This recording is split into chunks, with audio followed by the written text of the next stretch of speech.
Sneg, ki je zapadal v začetku tedna, je temeljito spremenil tedenski načrt šole v naravi za mlade iz osnovne šole Mengeš. In sprememba načrta je osmošolcem všeč. Noter, ker smo zaprti, ker nekaj pač tukaj božkaj na snegu. Mi paše, ker ni več tako vroče, malo za osvežitev. Imam rada te aktivnosti na snegu. Tisto, kar nam nudi narava, v tem tednu tudi bomo izkoristili in namesto naprimer nordijske hoje, ki je bila v načrtu, zdaj tečemo na smučkah.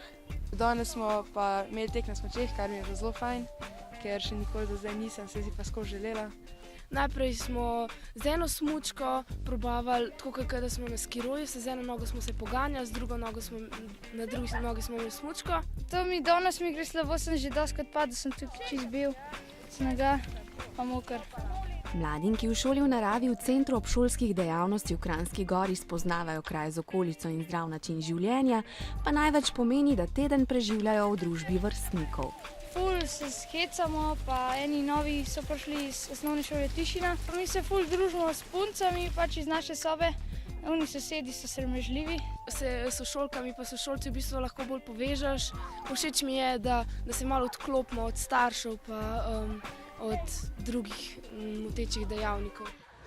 Če bo zapadlo še nekaj centimetrov snega in če bodo temperature še malo nižje, se bodo po tem smučišču že konec meseca začeli spuščati smučarji. Do takrat pa sneg omogoča ostale snežne radosti. Dost, okej.